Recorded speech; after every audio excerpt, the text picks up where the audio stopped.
Is everybody in? Is everybody in? Is everybody in? The ceremony is about to begin. This is very real. Fantastic. This drug is dangerous. Wrong. You cannot play with it. It's not funny. It's not something to laugh about. Good people don't smoke marijuana. Shut your little punk ass up. But the more you hate me, the more you will learn. Man, it has just been too long, you guys. Welcome back to the Autoflower podcast. I'm your host, Chad. I'm super stoked to be here right now, man. I'm super excited to be back, just speaking into this microphone, having conversations with other growers and breeders, and getting back into the community on Instagram as well. I've been like pretty silent, like a ghost, for like the last 8 months. So if you didn't know, I was living during the week. I was living at my grandmother's house. 8 months ago, she went into the hospital, kind of took a turn for the worse. Hospice came in, took her home, and so I went. I don't live far from her, and really close to her, and so I went over there and was gonna stay with her, you know, while she finished out her days. And 8 months later, you know, she's still there, and she's still doing pretty well. She's bedridden still, and she's not, you know, getting out of that bed or gonna get any better, but she is doing okay. And it just came to a point where, you know, I really needed at home. I missed my family, my wife and my kids. So I'm back home, been going over and visiting my grandma here and there. So I'm still able to be there with her and to see her. And if anything arises, you know, I'm just not too far away. So, but I'm stoked to be back. I'm so excited. This episode, we are chatting with Radicle Notions, which is a fellow grower on Instagram. And he's a really cool dude. He's got some cool breeding stuff going on. So we're going to chat with him in a minute. Before I do that, I want to let you know that the flowering club that was sold out on Patreon, some spots have opened up. 5 spots opened up at the beginning of the month. 2 of them were taken. So right now there is 3 spots available on the Patreon for the flowering club, and that is basically where every 3 months I send out a free 10-pack of seeds, some stickers. I've been sending out like a postcard, and it's double-sided, and it's got the pH scale on each side, if you've seen those on my Instagram. So just stuff like that. I'm trying to kind of up it a little bit and put in some cool stuff and do some things. So there is 3 spots available, and if all goes as planned, in the very near future, I'll actually be able to open up a lot more spots in that. So I got to I can't pull the trigger on that quite yet. I want to see how things go, but I may be able to open up quite a few, like maybe even like another 50 spots. So no promises, but we'll see how that goes. There are, of course, other benefits that I always say, and I never do, if I'm completely honest. But I do post the episodes early, and I have like given away a light. There is like a coupon code to save 15% on any podcast merch, things like that. But I do plan on trying to get more Patreon involved, because the Patreon supporters, most of you have hung in there with me. I haven't released an episode in 8 months, dude. And most of you guys have just hung in there with me, and it's helped me financially over the months while I was caring for my grandma. And some of you guys just kept commenting and were like, I'm not going anywhere. We're here for you. And, you know, I was like, hey, if you guys want to bail, I totally understand. You know, I'm not putting out any content right now. And there's just this core, some hardcore supporters, man. And I don't even know what to say, honestly. Like, I trying to fight back getting choked up right now. Not to get emotional, but dude, it just, I don't know, man, it just means a lot to me. And so I've just got this relit fire. I've got this new renewed passion to begin to just really kind of up it a little bit. And I don't even know what that looks like, but I'm just going to kind of go with the flow and see where it goes. But I just want to up the energy of this thing and bring you guys some more content and just really get embedded in the community again. So anyways, with that said, sorry to be so long-winded. I'm just super stoked, man, to be back. With that said, if you're not already, please follow the Autoflower podcast on Instagram as well as Facebook. I'm also on Twitter. And if you really want to, go to the website and scroll down to the bottom and sign up for the mailing list. I'm going to start sending out some newsletters once a month and things like that. Try to make more of an effort to be more involved in that as well. So, people are always getting shadow banned on social media and stuff. So if you want to really keep in contact in a way where you won't be interrupted with your contact with the podcast, then go ahead and head over to the website and sign up for that mailing list. All right, sorry to be so chatty and chitty, but let's go ahead and get into our conversation with Radicle Notions, you guys. Please welcome him to the Autoflower podcast. Well, I guess, dude, we'll just by getting started, just just explain how you got into growing and kind of where you're at now with it, and just a little bit, maybe just a little background story. All right. Well, yeah, man, I've been growing for just over 5 years. It started, we'll say almost 5 years, excuse me. Almost 5 years, because I stopped drinking alcohol about 4.5 years ago. And soon after I quit drinking, I went on my bachelor party to Denver. And my sister, who is my best man in my wedding, actually, she set up my bachelor party. She didn't go, but she set it all up. And we got to tour. It's called Dank, the name of the grow we went to see, and dispensary is called, where they actually would grow the bud in the back and then process it and sell it in the front. And I was just walking through there, overwhelmed. I know that if it wasn't for cannabis, I never would have quit drinking. So there's no way I can afford this. So I'm going to start growing, So I got my hands on some bag seeds and in a cardboard box, with some CFLs and stuff. And I had grown some plants in the past that I got some, just some clones from buddies. Didn't even know what I was doing. I was just a young dude with them in my closet. So I figured I'd give it a good go. And just as time progressed, I got me a Blurple light. And then, I actually got a, 2x4 tent. And then, it just kind of all just slowly progressed. And I think I was growing for about 3 years. I'm sure I'm getting my timelines all messed up here, but I was growing for about close to 3 years. And I started my Instagram. And that's kind of when I was just like, all right, because I was already following everybody on Instagram and, some with just my personal, and I was reaching out and talking to some growers, and how, some guys can be, not really want to talk to you if it's just a personal page, contacting like a cannabis driven page.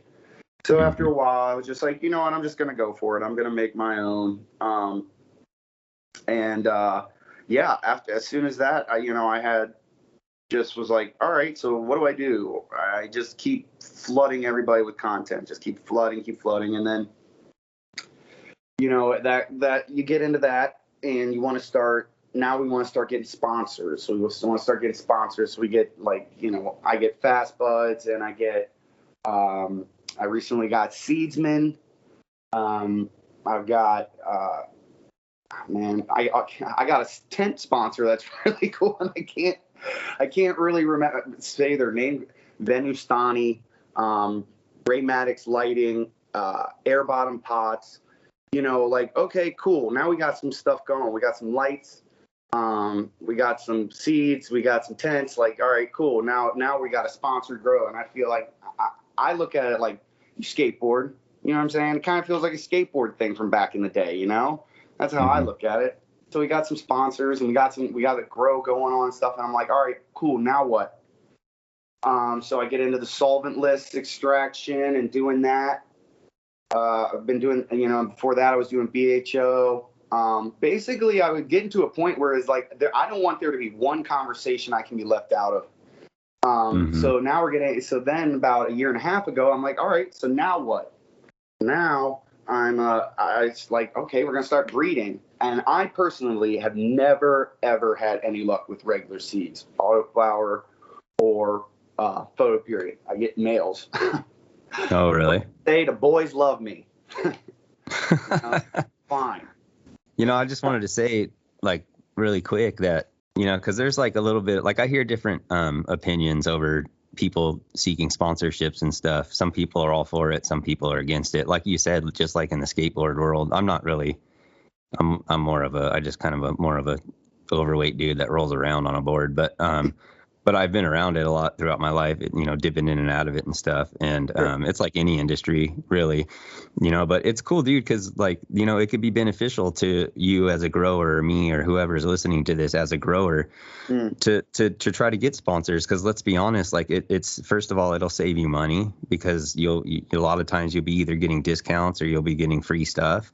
It's like seeds or something like that. Oh, absolutely. And, or whatever it be, lighting, tents, all that stuff. And it helps the business too, so I don't think there's inherently anything wrong with that in and of itself. But I do understand when people, because there are some individuals, I guess, who go to the extreme and kind of, paint a bad picture of sponsorships in general. Mm-hmm. And those are the people who are like, they could really care less about like, helping that business. They just, they want the label of being sponsored, and they want to take advantage of the free stuff.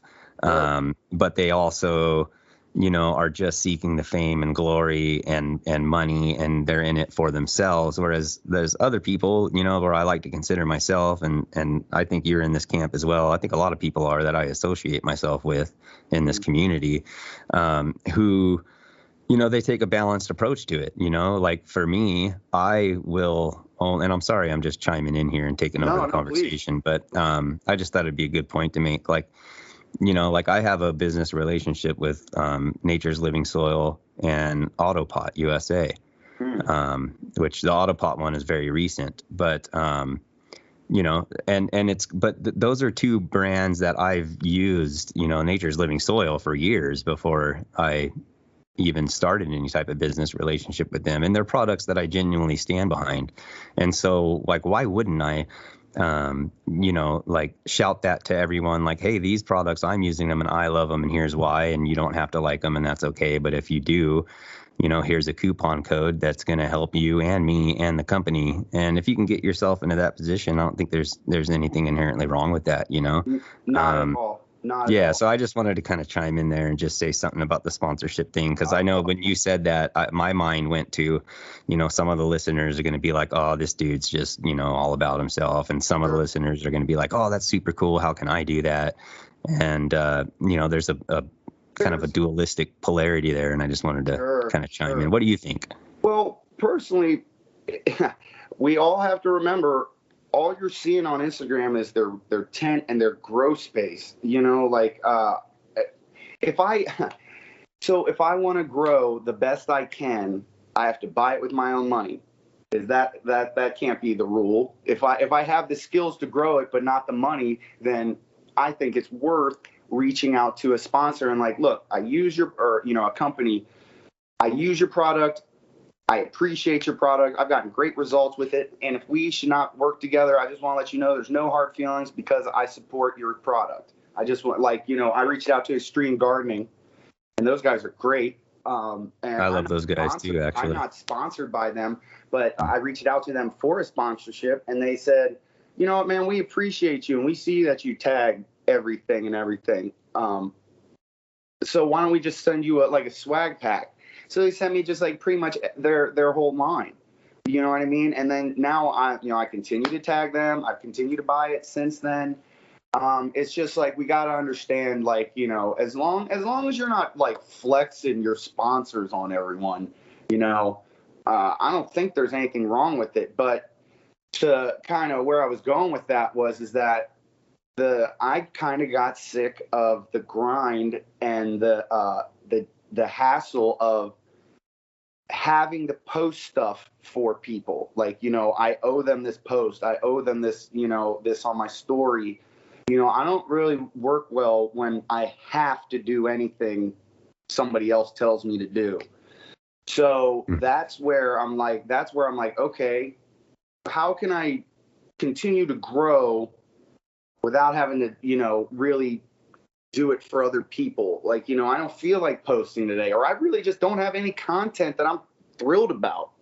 But, I owe these guys a post or something like that, so I'll make the post and, whatever. And afterwards, I'm just like, this ain't my style, just like an early veg picture, which is nothing wrong against that. But it's just like, if that's all I've got going on, I'm usually like, I'll just wait a couple more days and wait till there's something better, or wait till the plant shoots up out of nowhere in veg, or I've LST'd it. And, it's like, wait, when there's something, not just like, well, it's been 4 days, I better post something, so that's what got me into breeding. And okay. I was like, I'm going to start there. If I can get, like, I don't see myself sewing my own tents, and I am an electrician, but I'm not going to be building my own lights.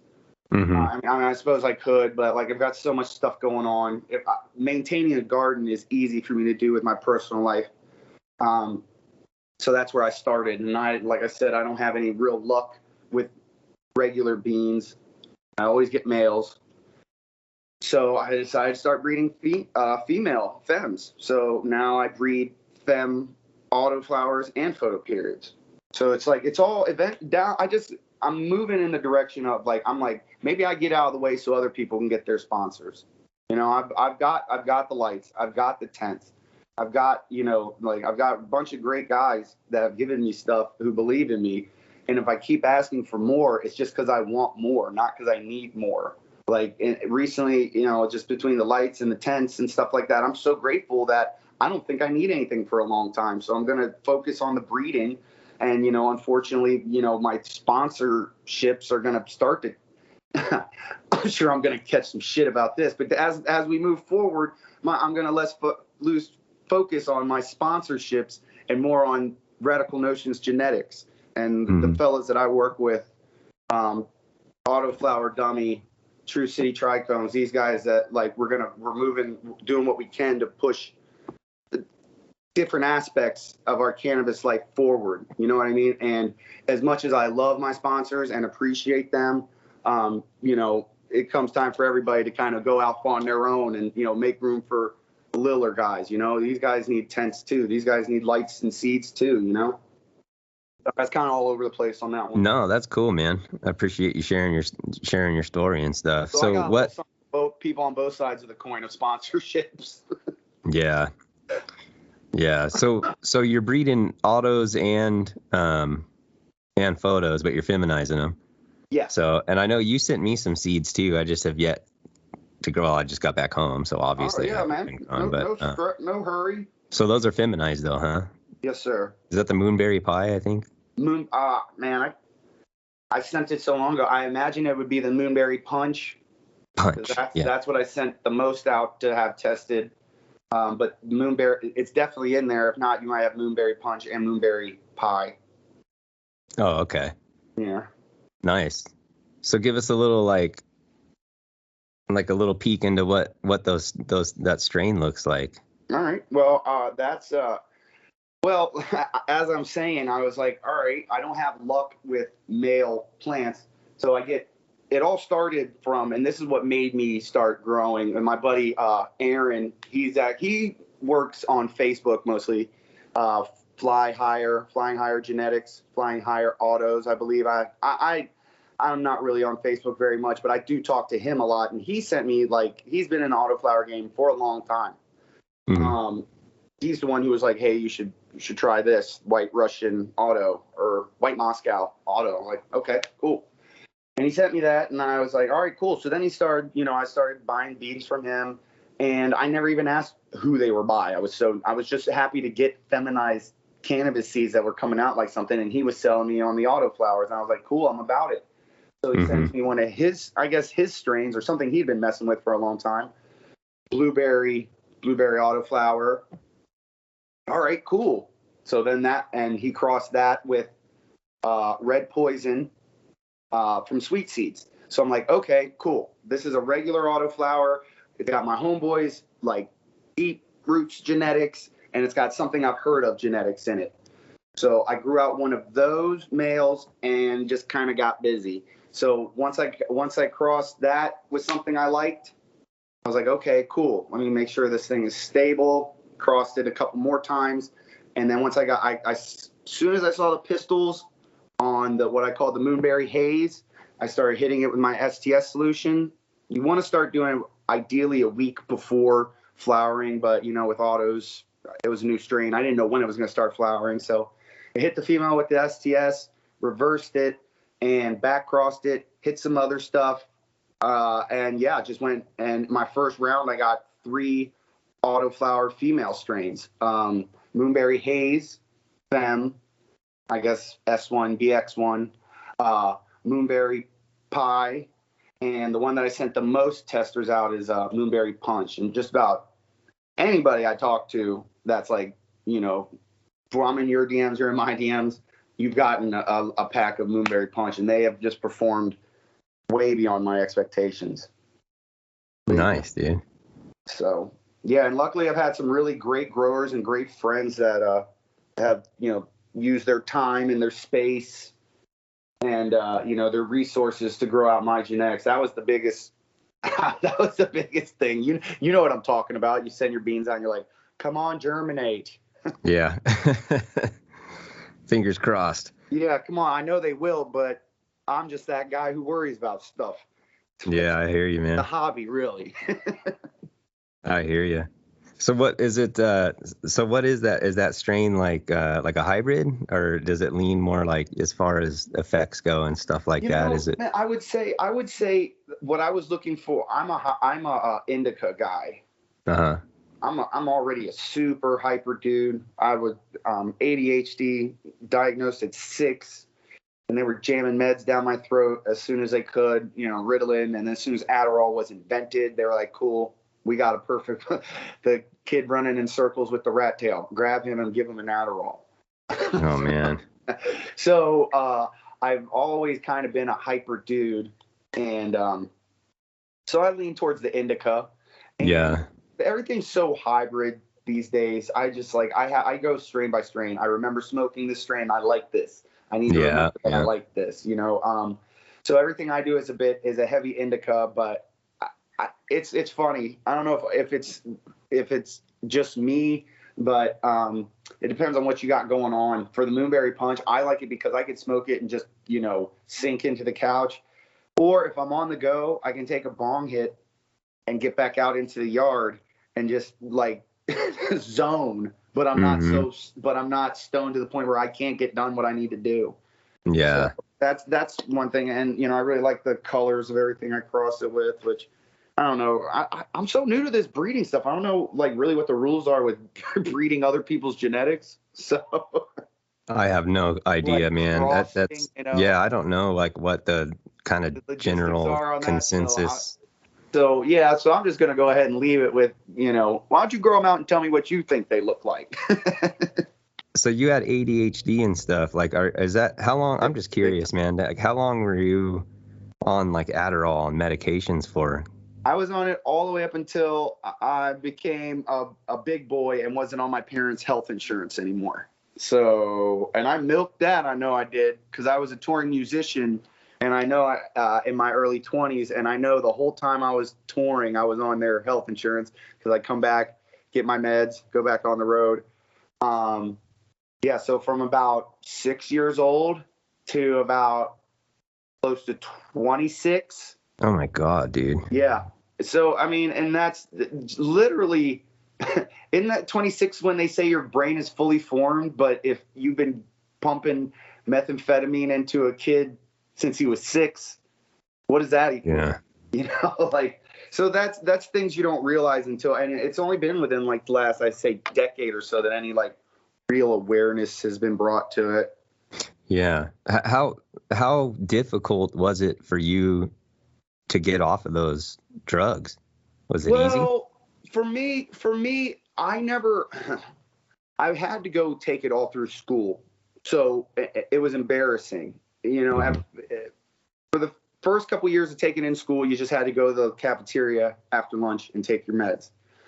no big deal. You'd see a couple of the other crazy kids there, and you're like, damn, you're here taking this stuff too? All right. Wow. So we're both wild. All right. So, a couple of years goes by, and now we get into now I'm getting into middle school, and I'm kind of like, I'm not really, I'm hanging out with my boys. I'm not going to the cafe or the nurse after lunch.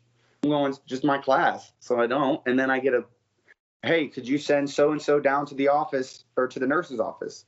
Basically saying, and I'm born and raised in Maryland, Prince George's County. It's a county that basically separates Washington, D.C. from Baltimore. Uh-huh. So just for some locale of where I'm from. And, so they'll call me. They call, like, can you send so-and-so down to the office, take his meds? I'm like, wow, okay. I guess I need it like that. So I'd end up going to take it, or I'd spit it out or something. And I would start to notice that I'm not, once I would start not taking it on my exact schedule, I would withdraw from it and see what my life was really like, not on speed, essentially. And, we didn't know, my parents didn't know, who knows if the doctors knew, but the reason why kids don't focus on, it's like you're taking a hyper kid and you're giving him something that's one molecule away from methamphetamine. So if they do seem like they're sitting still, they're not sitting still because they're focusing. They're sitting still because they're buzzing and they're zooted, and they don't even know what the hell to do with themselves. So once I realized that I would just fake take it, so that way they wouldn't call me out in class. And then going to high school, I'm more of I went to 4 different high schools and I still graduated on time. I wasn't stupid. I was just a little shit. So I would purposely not go so that they would call me. They would call me on the loudspeaker. I'd stand up and be like, oh yeah, y'all know me. I'm crazy. I got to take my meds. I pay for what it's worth, so that was funny for a while. But then, I started realizing, I was like, I don't need this at all. And, as shitty as it says, I was, just giving it to my friends and stuff like that. I didn't want to take it. Mm-hmm. So years later, I'm starting to get in, I'm touring, I'm on the road. Now I realize that Adderall can be used as a tool. And if my tour buddies find out about it, they're going to want it. So I'm not doing that. I would take mine before I had to, we have songwriting sessions or a long drive or something like that. And if anybody ever found out about my meds, they'd be like, whoa, cool. I'm like, guys, give me a break. There's some people that have and not to mention the stigma that goes with taking stuff like that. You know what I mean? Yeah. So, once I realized that I didn't need it or didn't want to take it anymore, it wasn't very hard for me because that's good. As I got older, I never was on an actual schedule like they wanted me to be. I was kind of hiding that from them. So I was never as dependent as some of these poor kids can be. When it was time. Plus I was on some new insurance, not my parents' insurance, and I just wasn't getting it anymore. I was like, well, that was that. So that really helped as a young man. So and I'm kind of glad for it. Well, I'm glad to hear that, man. That's good to hear, a positive, more positive story where it wasn't life altering to try to get off of it or something. Yeah, I by being a thoroughly ADHD kid to the bone, I was like, y'all think you can make me take this stuff? You can get me to take it, but you're not going to get me to take it as much as you want me to. It says 3 times a day on this bottle. Are you kidding me? No way.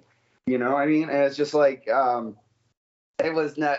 And since then, I've noticed that I do have pretty intense ADHD, but it's just part of who I am. I'm a wild dude. I talk fast.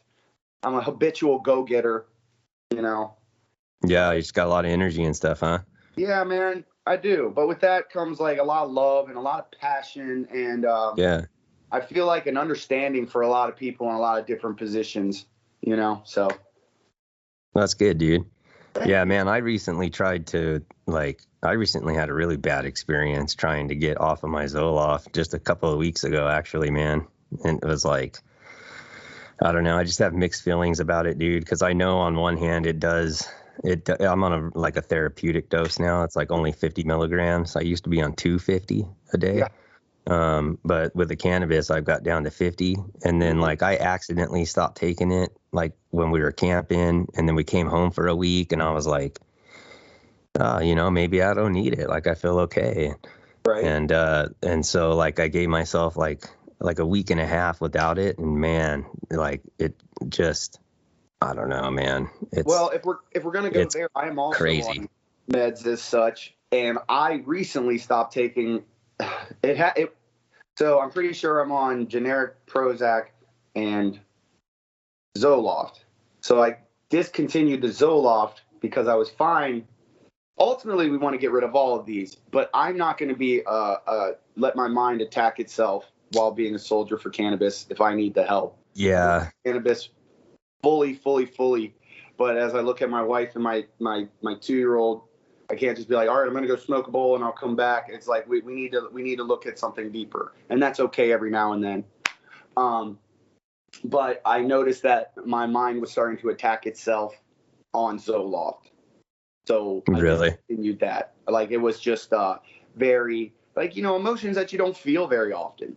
Jealousy, just being angry at little things, picking stuff apart for no reason. I'm like, this ain't me.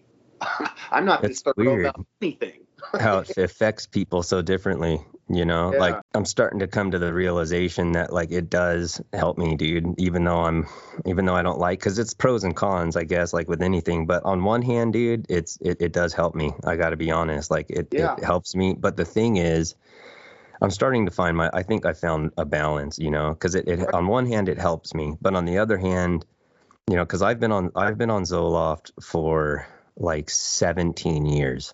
And it has made me, over most of it, just kind of numb. Like it just kind of makes me where like my anxiety is calmed down, and my tics, therefore my tics calm down as well.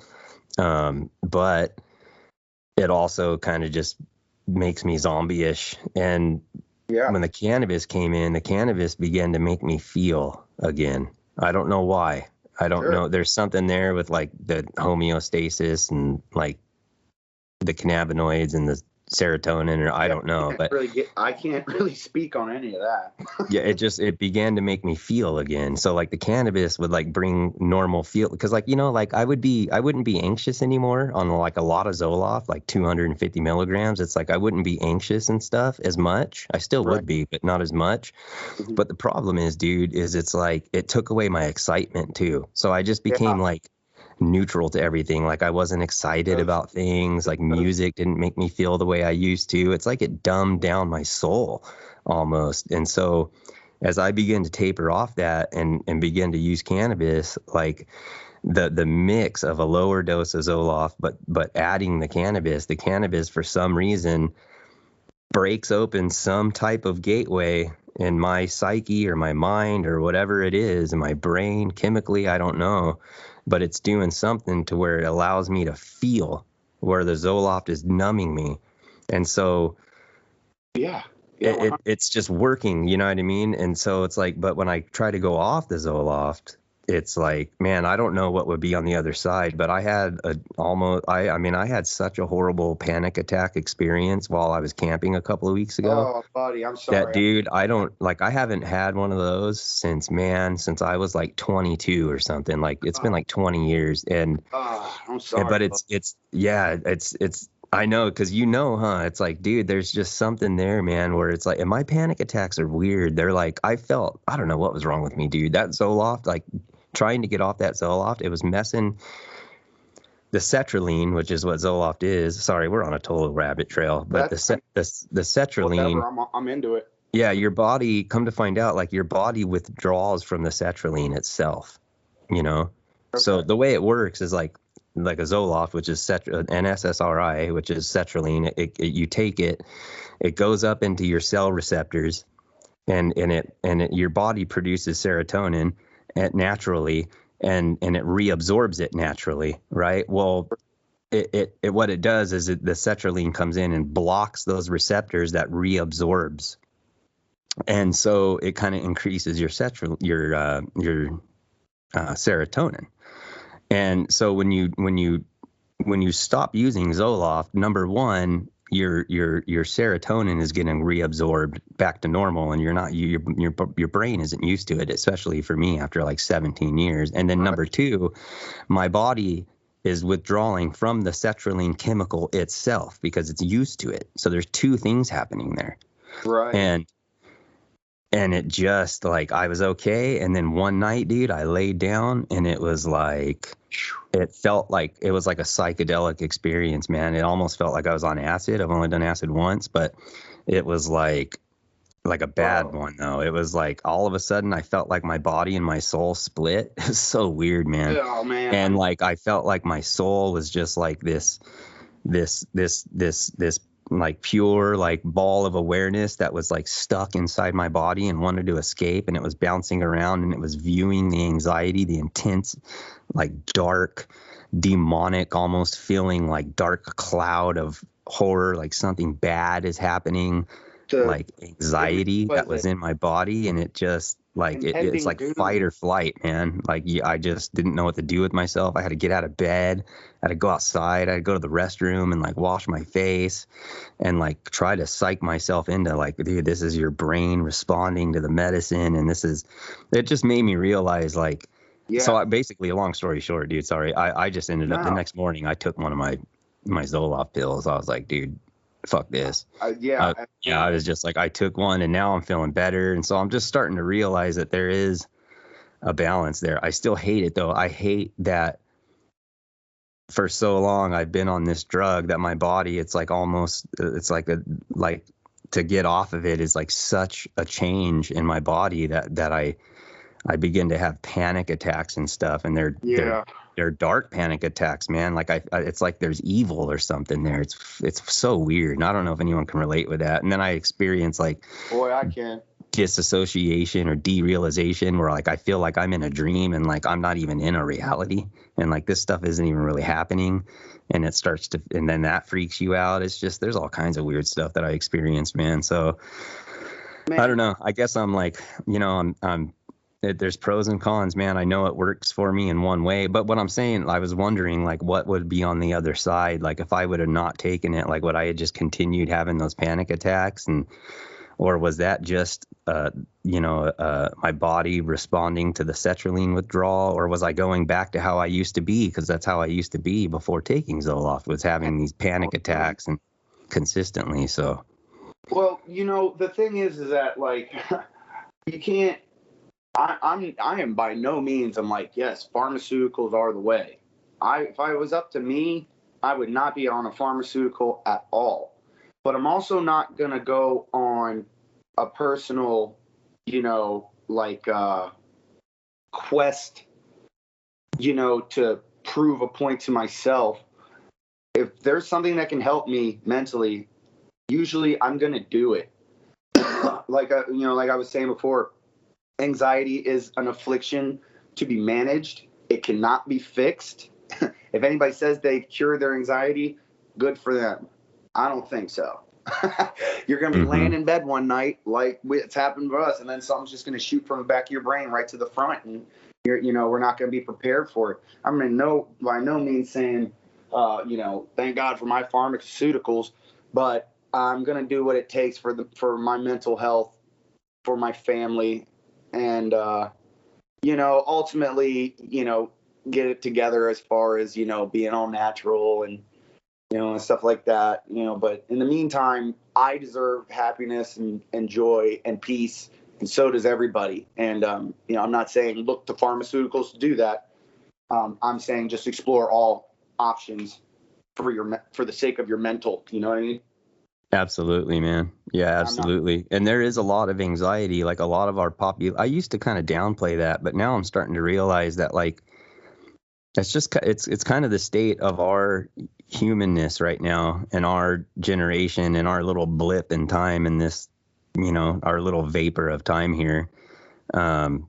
It's like we just happen to be in this particular spot where like humankind we have a lot of anxiety right now. A lot of it is self-inflicted unknowingly, and and on accident. But, I know like a lot of our anxiety comes from our experience. Most of it comes from our experience. A lot of it does. A lot of it's just experience, childhood experience. And we don't realize like, how we might possibly be traumatizing our children without really knowing it with some of the things some of the ways that we parent. I know that I've had to make a lot of changes over the years because I would speak to my children in ways that weren't healthy. And I had to just man up and realize that and change it, so that they don't end up, My poor wife, I feel like I've taught her how to have anxiety. Like, I understand exactly what you're saying. Remember, like I was saying earlier, like my anxiety is made to the point where, like I have trouble driving. I can't drive. I get lightheaded. I don't feel my ass in the seat, and I don't feel my feet on the pedals. If we're gonna go exactly, it feels like you are high as hell driving from the back seat. Just like you leaned over somebody, and that's something I'm just like, all right, well, I can't have this. So like I said to you, I record myself on the way to work. Basically, I'm not having this anxiety attack because I'm pouring my heart out to my phone video, recording myself. And then I get to work, I forget about it. And then at the end of the day, when I have a minute, I watch back the video of me, basically my confessional of every little stupid thing that is bothering me and I feel bad about or is making me angry. I'm jealous of this dude, which unfortunately is something I have said, but like I really lay it all out there and things that are bothering me and worrying me. And, I go about my day, and at the end of the day, because I'm good at talking to somebody about their anxiety, because I understand anxiety. If you're having anxiety right now, Chad, I would do my best to talk you down and say, well, this doesn't make sense and that doesn't make sense. You need to relax about this. This is what makes sense, and these are the facts, so you can chill. But no matter how much anybody with anxiety are able to do that for other people, it's really hard to talk yourself down, especially when you're by yourself, you're in the dark, and this anxiety is hitting you hard. Oh, yeah. So, and then the mornings are rough for me. Not so much these days, but, the mornings were rough for me with the anxiety. So, like I said, so now I made this video, and after work day's over, I watched the video back, and I just see this poor, anxious guy. I just see him. He is so worried and so upset about these things that aren't that big a deal. And I know exactly what he's talking about because it's me. So I know he was worried this morning about he left something out at work and didn't put it away. Walk back into work, the thing's put away. And I'm like, hey, did you see this here? They're like, yeah, I just put it away. Okay, cool. I almost had an anxiety attack. You're not saying it, but like I almost had an anxiety attack on the way here to work because I thought I left something out. Silly things like this. I'm like, now I can tell myself that wasn't a big deal. Like you're working hard. You're trying your best. Why don't you chill out? Go home and take a bong hit and give yourself a break because you deserve it and you're working hard. Things aren't where you need them to be, but it's what we got, So give yourself a break, So that's why. Well, that's what I started to do. I don't know what made me start really talking about this part, but I'm glad you did though, because we weren't recording when we were talking about that earlier. Yeah, if you're ever having an anxious day, give yourself your all into a recording, and then you can erase it. No one, never to be seen again. Yeah, well, like I was mentioning, hackers can get into the cloud, man. If we're talking about the daily anxieties of life, it's usually not that bad. I could relate, D. A lot of it is brought on when, something small can turn into something big. If your mind isn't in the right place, you can begin to ruminate, which is where you have these thoughts over and over and over in your head, and you're just replaying what that person said, or you're replaying what you did and how you are worried about what you did, or whatever it is that's giving you anxiety, What's the word? Rumination. Rumination. Jeez. Yeah. It's your mind ruminates, man, and you just get into this hamster wheel of thoughts, and it's just, you got to get that stuff out somehow. I'm learning that too. Like I've got to get you know, like a lot of my pent up anxiety out in some way, shape, or form. Right. For me, that looks like different things. You know, I like to skateboard. I like to listen to some crazy music sometimes. But like what you're saying is like you're releasing it right then and there on camera. It's like almost like a journal, like a video journal.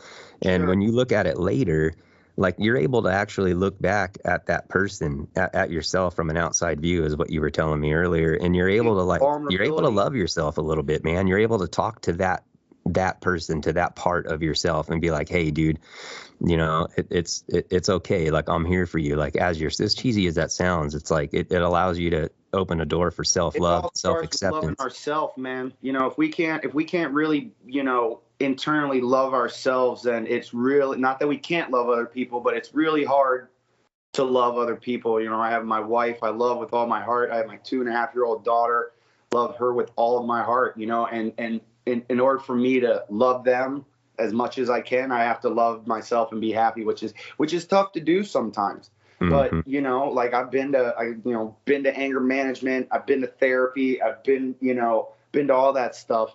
And, you know, the fake it till you make it, you know, I approach, it can only take you so far. Hey, you guys, I just wanted to cut in here and give you a coupon code to save yourself 10% at Autopot USA. Autopot USA provides power-free automatic watering and irrigation systems. I myself use the Easy to Grow system. It's like a 12 and a half gallon reservoir. You fill that thing up and just with your water or with your water and your nutrients mixed in there. And your plants self-feed. They draw from that when they want. It's gravity fed. There's no power. There's no timers or anything like that. It's a great system. I love it. I stand behind it 100%. They sell other things too, all kinds of accessories and things for you to kind of do a do-it-yourself type of thing, which I plan on making a video of in the future. Anyways, if you want to save yourself some money, just use the code AFPodcast at checkout and you can save yourself 10% on your order. The website is autopot-usa.com. You can follow them on Instagram as well. Thanks, guys. So you got to like really dig deep and see. And another thing is that, and as an anxious person, another thing that gives you anxiety is that, do I want to burden another person with all of this stuff, whether it be a best friend or a therapist? You know, just being an anxious person, sometimes we're not so inclined to do that. So that's why I said, you know, I can tell somebody and they'll sit there and listen till I'm blue in the face. And maybe I still held back a little bit. Maybe I didn't give it all, you know what I mean? Just for the sake of them or for me. So if you can really give it all to yourself, see yourself, even just a few hours later, those same problems will be there, but you'll just be like, look at this dude looking like he's getting ready to have a heart attack. It's, you know, like I'd give you a hug if I could, buddy. It's going to be all right. Yeah, totally. And then like I'll be anxious later about being anxious. And then sometimes, because like if I was anxious. I'm anxious now. Yeah, like if I was having anxiety around people and I wasn't maybe, presenting myself the way that I would like, you know, and I feel like I wasn't really representing myself well, then I'll start to ruminate about that and how people might not like me, and you know, dude, I go through all that stuff, man. Well, I just assume when I walk into a room, no one likes me. But I can't have that. So I've got to do everything I can to make everybody like me. So I'm a goofball. I'm bouncing off the wall. I'm always, always joking around, you know, and it's part of my personality. But as I got older and I realized that like I don't crave that so much anymore. I'll often run into people and I'll just be hanging out and be like, "What's wrong?" Nothing. I'm just actually. And it's weird too, though, because like there's this other side of me. That's what's weird about the human experience, man. It's like there's this other side of me that's like really rebellious and like I don't give a shit. You know what I mean? Like there's this other side of me where I'm just like I've literally told people the words like, you know what? You can just suck a fart from my asshole. I don't care. I've told someone that before, like in the last couple of years, and it's just like like there's this other part of me that's just rebellious and like I don't give a shit. It's really weird, man. I guess it's the things that I don't care about, I'm not anxious about, I guess. If I don't care about it, I'm not anxious about it. Yeah, man. But I can only imagine what's got to take for you to go there. I mean, you know what I mean? in my opinion, if it ever gets to the point where Chad has to say something like that to you, it's that person's fault. Like I have a saying about myself. I like everyone to a fault. So if I don't get along with you, it's because you're a turd, not me. Yeah. I just have issues. I have trigger problems with when people aren't being treated right. That's my thing. That's probably why I've been so, looking back, why I was so active in like human trafficking and traveling to Cambodia and stuff like that and helping out around here. It's because I have this sense of, that's why I'm passionate about cannabis. Yeah, dude. Yeah, I've been a few times. That's a dangerous spot, man. I mean, obviously you're there covering the sex trafficking, but I mean, it's just like well known. Like that's where the world's gangsters go. Cambodia. Yeah, it's like one of the kind of hot spots, capitals of the world of sex trafficking. And yeah, I was there. I helped, but basically like one of the times I went there, I was actually like hands-on, like training victims who were being rehabilitated in a rescue home, like how to screen print. I brought a press over there and all kinds of stuff. But anyways, yeah. So, just talking about anxiety and back to anxiety and stuff. Sure. It's just, it's just a struggle, man. And, with the state of our, just where we're at right now in the world and things and people with employment and, different people with different ideals and beliefs, there's a lot of anxiety for everyone, like no matter where kind of you fall or, where you're at. It's like a lot of people are experiencing a lot of just kind of uncertainty, and that brings anxiety. And so it's important that we self-care, man. It's a lot of, it's real popular, to be about others, and especially with, you being raised, a Catholic, you were telling me earlier. And, with me, I was in, like evangelical Christianity, pretty hardcore for over a decade. It's all about denial of self and being about others. But I think that might have gotten maybe a little pulled out of context and misconstrued a little bit, because it's like you got to love yourself in order to love others. Like you were saying, you got to have that tank filled up so you can pour it out. And I think it's important for all of us to have a little self-care these days, Also, self-care, but also make sure that you're asking everybody else around them, how you doing? Look them right deep in their eyes. Are you good? You good? If you're not good, it's okay. No one's good. And smile, like, that's how I'm just a smile. I somebody appreciates a good look in the eye and a big smile. It really can make the difference, and maybe a dick or fart joke, Mm-hmm. It's like that. It goes a long way, man. And, for growing, and I'm just doing this. This is actually organic. I'm coming back around to growing.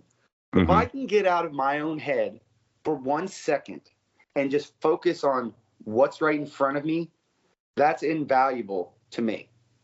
And growing cannabis, in addition to its, and I'm sure everyone can feel me on this, is in addition to having my own medicine, saving money, it's just the actual, I haven't had a damn hobby in a long time.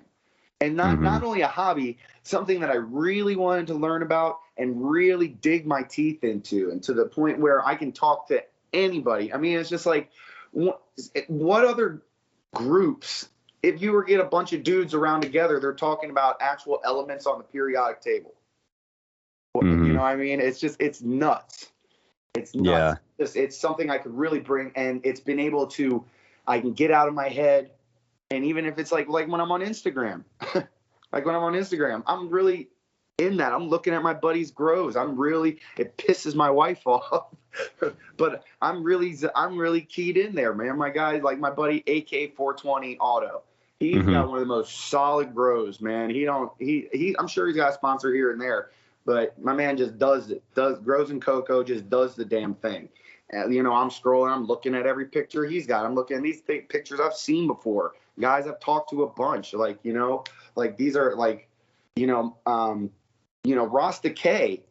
That's a good friend of mine, man. And I'm going off on a tangent here, but like I discovered him listening to your podcast, started following him, reached out, and over the course of about 2 years or so, the first time he was on your podcast, maybe almost 2 years, I don't know. Mm-hmm. We've become like best friends, man. And he's a great guy. I mean, like we almost don't even talk about growing ever, man. And think about another platform where you can go from like, you know, following somebody to the point where if they had a baseball card, I'd buy it. And now we're good friends. Yeah. That ain't happening with people and their football players. I'm not a sports guy. Mm-hmm. That ain't happening with people and their baseball players and stuff like that. But by having this avenue into this, like, I don't know, this community that just wants to give and give and give. Don't get me wrong. There's jerks out there. Sure. Like, that gets rid of my anxiety. That gets me out of my head. That, like, you know, make these friends, like, I got friends that sometimes I can't wait to talk to them on Instagram. Yeah, that's a thing, dude. You know, like, it's got me. Yeah, I heard like I read some article by some psychiatrist, brain person, or something weird that was talking about engaging in social media with purpose and not mindlessly scrolling, and what the difference is and how it's really different. It kind of sounds like what you're talking about. Like you go on Instagram, but you're not just mindlessly scrolling and you know, just over and over and over, like throughout the day, just looking for some type of feeling or something. Like you're engaging purposely with a community. You know what I mean? Like it's like I go into someone's page and like sometimes I'll just be like, you know, what the hell? And I'll just scroll all the way back to the bottom where they started. Like, you know what I mean? Yeah, it's cool. Want to do that, man. It's just like, you know, hey, I'm getting to know you. Like, and you know, you know, you go to someone's new page and you like all their pictures, you know, and you see there's 40 likes from somebody you just started following you. Now, don't get me wrong. Sometimes people do that so that you'll start following them back. But like sometimes people start following you, they'll click like on every picture you got. And it's just kind of a way of saying, hey, what's up, dude? I rock with what you got going on, man. Let's be buds. Mm-hmm. I mean, since when was it like on the playground could you do that? Yeah. You know? You just walk up to another dude and be like, what's up, man? We're friends now, whether you like it or not. Yeah, it's a cool community, man. It's got a lot of benefits to, you know, social media platform, especially Instagram. That's kind of where, you know, my whole cannabis community, that's where I engage is on Instagram. It's been really good, you know. Sure. I mean, and now that's the community, not Instagram itself. Right. People get shit over nothing. But yeah, hopefully that'll all get worked out over time in the near future. I hope so. That'd be cool. You know? Yeah. Man. Yeah. Cool, man. I guess I'll shift gears just a little bit. Like, sure. How do you feel that cannabis helps you with your ADHD and your anxiety? Do you feel it helps with both, or do you feel it helps with one over the other? Or you know, it really depends on the situation, man. My anxiety doesn't really have a face, so it's nobody I know at all is the only way I can put it. So really I have to monitor my mood. I really wish I could say that all I do is smoke and my anxiety goes away. Well, I have terrible, I can't pay attention to nothing. So if my brain somehow finds a lane, it stays in it pretty hard. And sometimes my mind will do that itself. So I'm not even thinking I better smoke or I better vape or something like that, you know? Mm-hmm. But as far as like, if I'll smoke throughout the course of the day, it doesn't even come up. The anxiety doesn't even come up, you know? So really I use cannabis more as a preventative maintenance Mhm. rather than antidote. You know what I mean? Yeah, dude, I could relate with that. I think that's a better way to put it, actually.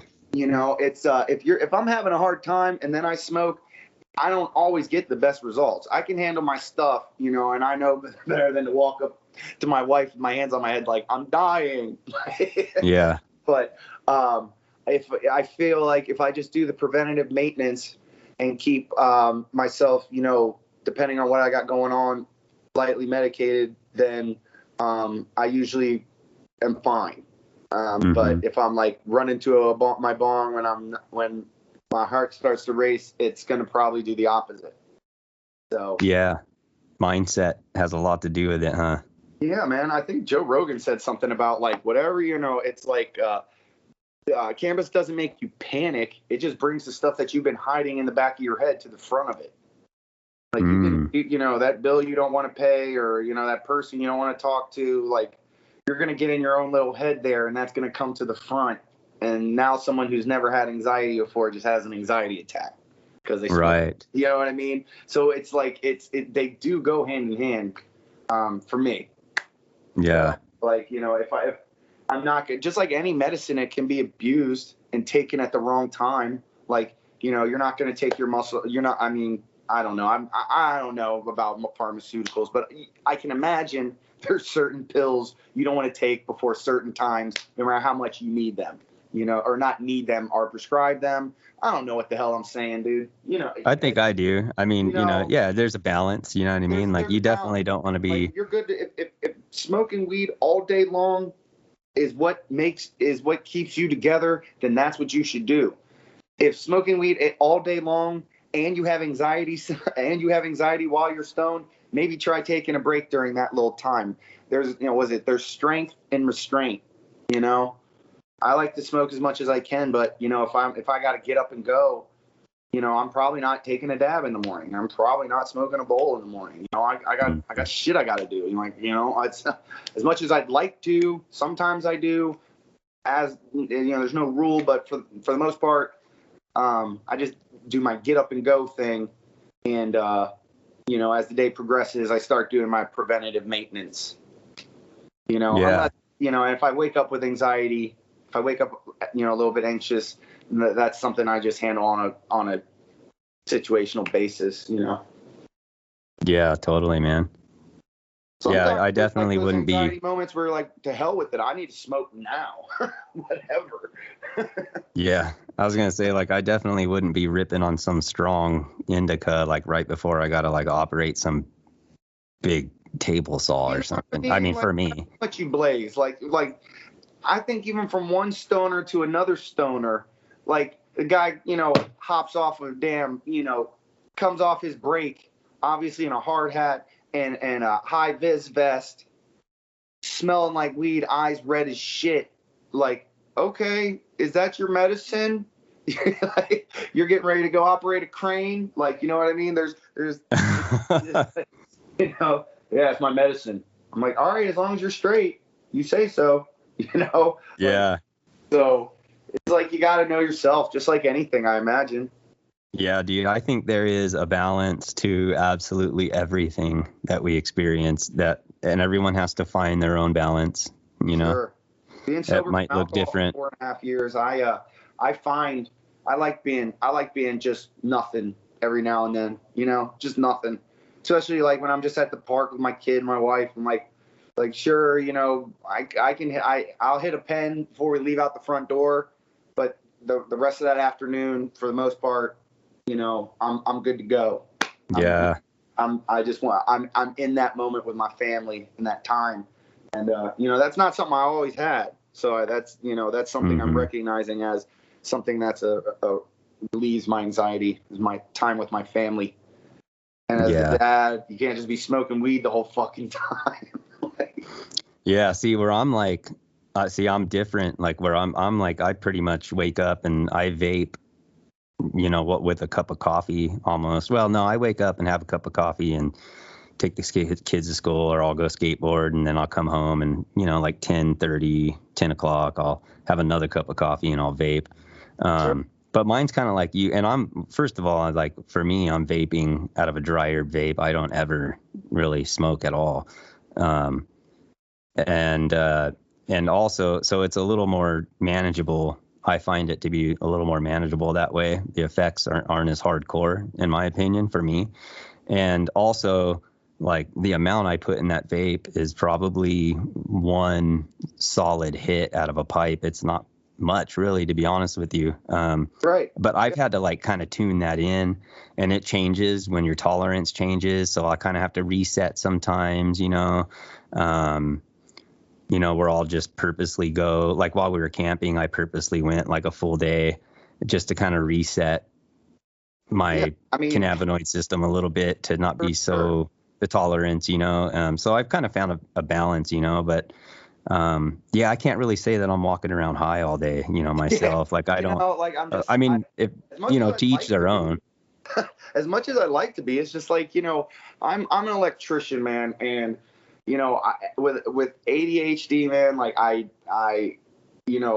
be walking from one spot to the next.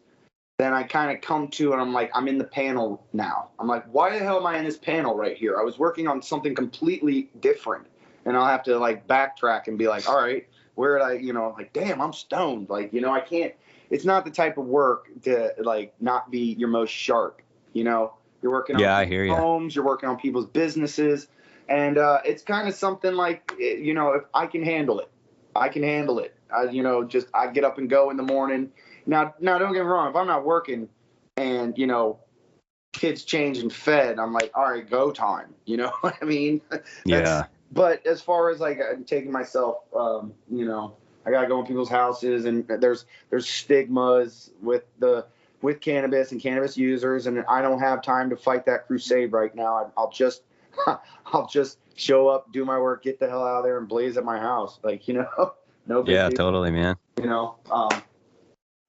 But I find I'm stoned most of the time. Don't get me wrong. It's like, but just not when I'm at work, I guess. That's to each their own, man. It's like there should be no finger pointing of this is how much or how little, everybody's got their own decisions in their own life and their own, whether you choose to smoke cigarettes or, whether you're just a total like Cheech and Chong stoner or whether you fall to the extreme other side or somewhere in the middle, like to each their own, man. You might hear me acknowledge your lifestyle, but I'll never shit on it. Yeah. Yeah, I don't know, man. Like, I hope people listen to this and hear that this is just me talking about my life. I'm not, and my grow style, and this isn't a how-to by any means. Oh yeah, never is. No, we're just shooting the breeze, man. Shooting the breeze. I need to say that more often. I feel like shooting the breeze is more of a common phrase in California than in. Oh, maybe it is. Yeah, probably. Guess. I mean, I wouldn't know. I'm gonna bring it out here. So, how are you doing? You got anything growing right now, or?